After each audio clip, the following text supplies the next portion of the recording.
अगर आप government job की प्रिपरेशन कर रहे हैं या वन पेपर एमसीक्यूज़ वो प्राइवेट हो या फिर गवर्नमेंट हो, जैसे पीपीएससी एग्ज़ाम है, एफपीएससी, एनटीएस, इसके अलावा आर्मी के टेस्ट हैं या बैंक के टेस्ट होते हैं, तो ये क्वेश्चन आपके लिए बहुत ही हेल्पफुल साबित होंगे। तो इनको आपने गौर से सुनना है और इनकी जो एक्स्ट्रा डिटेल है उसको उस पर भी फोकस करना है, वो भी बहुत ज़्यादा इंपॉर्टेंट है। तो फर्स्ट क्वेश्चन है, शांदुर पास कनेक्ट चित्राल विद गिलगित। जो शांदुर पास है आपके सामने पिक है, ये गिलगित को चित्राल से कनेक्ट करता है, काफ़ी इंपॉर्टेंट है। इसके अलावा खैबर पास पाकिस्तान को अफगानिस्तान से कनेक्ट करता है। पंजाब पास पाकिस्तान को चाइना से कनेक्ट करता है। नेक्स्ट क्वेश्चन है, Karakoram highway between Pakistan and China was completed in 1979। जो कराक्रम हाईवे है पाकिस्तान और चाइना के दरमियान एक रोड लिंक है जो कि 1300 किलोमीटर है, 1300 किलोमीटर 810 माइल है। हसन अब्दाल पंजाब से स्टार्ट होता है, फिर ये केपीके में जाता है, वहाँ से होता हुआ गिलगित बल्तिस्तान से होता हुआ ये रोड चाइना के सूबे सिंचियांग यूगर्स में एंटर होता है। और ये इस रोड की कंस्ट्रक्शन 1959 में स्टार्ट हुई थी और ये 1979 में कंप्लीट हुआ था और ये ओपन फॉर पब्लिक के लिए 1986 में ओपन हुआ था। काफ़ी इंपॉर्टेंट क्वेश्चन है, ये सारे एग्ज़ाम में पूछे जा चुके हैं। नेक्स्ट है, tomb of Khwaja Ghulam Farid is in Kot Mithan. जो ख्वाजा गुलाम फरीद हैं उनका मज़ार कोट मिठन में है, मिठन कोट में है। इसके अलावा फरीदुद्दीन गनशकर हैं जिनका मज़ार पाकपतन में है। बुल्ले शाह हैं जिनका मज़ार कसूर में है।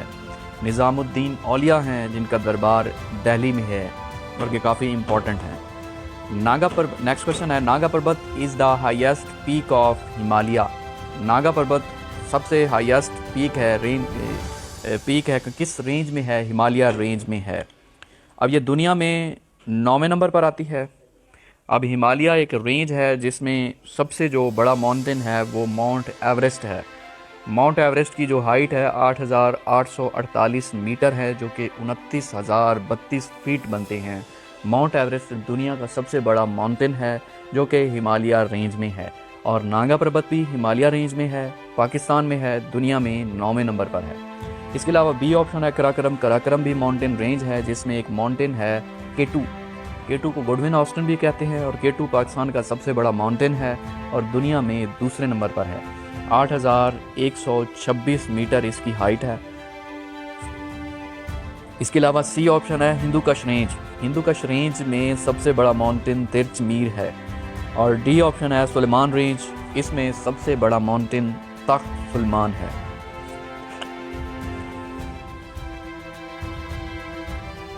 नेक्स्ट क्वेश्चन है, river Kabul join Indus river near अटक। काबुल रिवर इंडस रिवर को ज्वाइन करता है कहाँ पे? अटक के करीब। सी इज़ द राइट ऑप्शन। अब काबुल रिवर केपीके में है और काबुल रिवर पे सबसे जो बड़ा जो डैम है वो वारसक डैम है। अब एग्ज़ाम में क्वेश्चन आता है Warsak dam is located on which river, तो आपने काबुल रिवर लगाना है। काबुल रिवर और वारसक डैम दोनों केपीके में है, खैबर पख्तूनख्वा में है।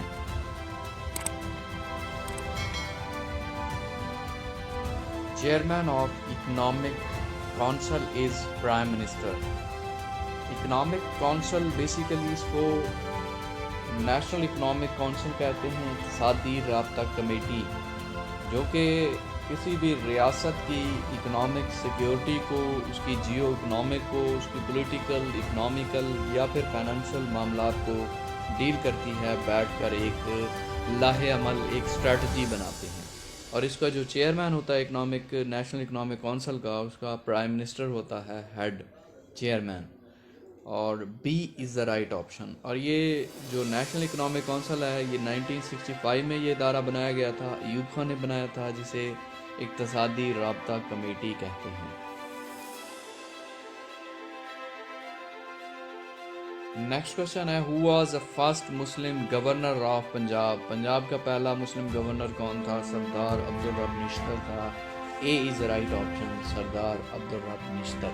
अब ये पंजाब का पहला मुस्लिम गवर्नर था, सिंध का पहला हिदायतुल्लाह था, केपीके का पहला गवर्नर मोहम्मद खुर्शीद था और बलूचिस्तान का पहला गवर्नर रियाज हुसैन था। नेक्स्ट क्वेश्चन है, objective resolution was presented in the constituent assembly on 7 मार्च 1949। 7 मार्च 1949 में ऑब्जेक्टिव रेजोल्यूशन पेश हुई थी और 12 मार्च 1949 को पास हुई थी। अब प्रेजेंटेड की जगह पास्ट आ जाए या अडॉप्टेड आ जाए तो आपने 12 मार्च लगाना है। अगर प्रेजेंटेड आ जाए तो 7 मार्च लगाना है। पेश 7 मार्च को हुई और उसके बाद पास हुई या अडॉप्ट हुई 12 मार्च को। 21 मेंबर्स ने इसके हक में वोट दिया। टोटल मेंबर्स 75 थे, जिसमें से 21 मेंबरान ने इसके हक में वोट दिया था। ऑब्जेक्टिव रेजोल्यूशन बेसिकली इसने कॉन्स्टिट्यूशन बनाने में एक बहुत ही अहम किरदार अदा किया था और लियाकत अली खान लेकर आए थे ऑब्जेक्टिव रेजोल्यूशन। इसके ये आइन बनाने में इसका इंटेग्रल पार्ट था। ये क्या था? ऑब्जेक्टिव रेजोल्यूशन में था कि रियासत अपने मुंतखब किए हुए लोगों की वजह से चलेगी, जमहूरियत है, आज़ादी है, मसावात है, बुर्दबारी है, समाजी इंसाफ है, इसको राग़िब किया जाएगा। मुसलमान कुरान और सुन्नत के मुताबिक ज़िंदगी बसर करेंगे। अक़लियतों को उनके मजहबी रसूमात अदा करने की मुकम्मल तौर पर आज़ादी होगी। ये ऑब्जेक्टिव रेजोल्यूशन के कुछ मेन पॉइंट थे। नेक्स्ट क्वेश्चन है, the only vice president of Pakistan was Nurul Amin. एक ही दफ़ा वाइस प्रेसिडेंट बना था जिसका नाम नूरुल अमीन था, 1971 से लेकर 1973 तक, और उसके बाद ये टाइटल ये ओहदा ख़त्म कर दिया गया था। प्रेसिडेंट की गैर मौजूदगी में वाइस प्रेसिडेंट देखेगा।